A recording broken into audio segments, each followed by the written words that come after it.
it's Sue from Createful Journals. I had somebody ask about how you can organize some of the templates that you have purchased, and so I'm just going to show you something that I usually do, and then you can adjust it to however you like. So what I did first was I just made a brand new folder, and this one I've just named Etsy project. So if you were going to start an Etsy store, then I would name the file something similar. If you were going to upload books to Amazon, then you can create a starting point folder. And then what I would do here is I would just create some new folders. And this one I would start to say, like, if I was buying templates from Createful Journals, I would name it like that. Then if I would do, so this would be like color positive items. Oops. So each name of the store, like PLR planners and so forth. Right, so then inside each folder, now this is where I would have everything that I have purchased from Createful Journals. Right, so you'd have your main folders here of all the purchases. Then you could actually start with a project. So this would be the new project name. Would go in here.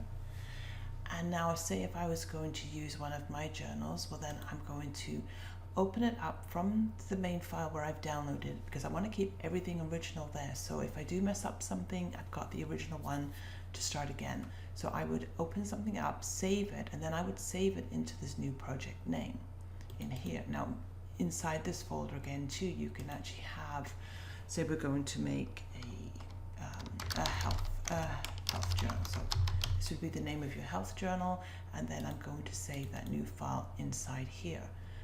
And then inside here you can have things like the graphics.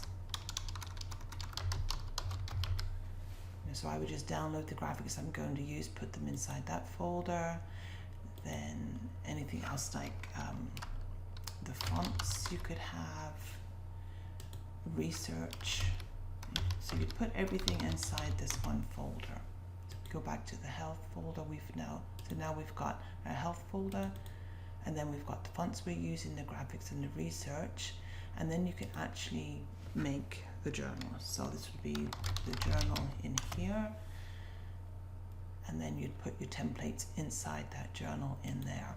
So this way what I find is that you keep everything together, and then if we went back to our Etsy projects, it'd be like, okay, this is where the main projects are. Open this, you'd have your health journal, so you had something else.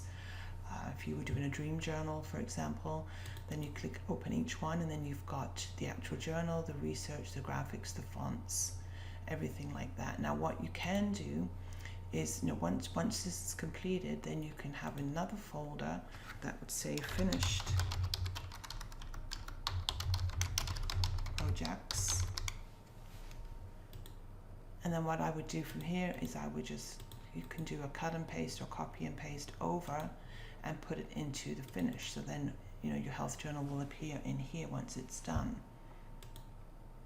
And you can make more folders depending on how detailed that you want to go, but usually this is what I would do. I like to have all the templates from the store in one folder, and then I'll have either work in progress, the new project, however you want to name it, I'll have that as a folder. And then once we get in here, you can have the health folder here, you can have everything, the journal. So this would be the work in progress journal, and then if you want to, you could have the finished journal. So inside here, depending again, if this is for your own personal use, you just have your PDFs in here. If I was giving this away to as one of my products, so my finished journal would have the templates in here, we would have covers, then I'd have my license rights in here, and then any bonus or extras would go in there. So now when I came back to the finished journal, this would be the one that if I'm ready to upload it to my server, this is when I would do the right click, send to, and compress it. And that would be the one that the files that I'm giving out to my customers.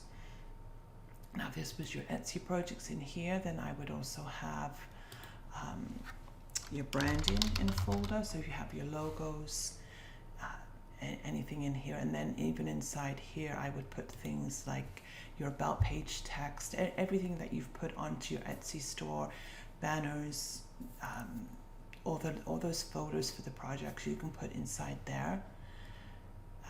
Just, you know, the main branding. Then I would have inside my finished products, I would have in here, I would put my the Etsy graphics as well, those 10 that you're going to put on the listing, so you have them in here. And then it's up to you if you want to keep them. You could put these onto an external hard drive afterwards, so it doesn't take up room on your hard drive. But I mean, this is basically what I kind of would do with my folders. So you always have the originals, have work in progress, all the new projects, you know, and then if this would just be, say, for an Etsy store, if I had a Shopify store, I'd have another one with Shopify in it. Then I have my books on Amazon, so I'll have all the folders and the files in there. And then once you've got them up to Amazon, it's up to you if you want to keep all the PowerPoint templates, you just want the finished PDFs. It just depends if you think you're going to come back and, you know, edit them or put new versions out, so you may want to keep the original files that you worked with for that. So anyway, that's just a quick overview of what you have, of one way that you can organize some of your folders. So hopefully that's helped, and if you have any questions, just let me know. Thanks.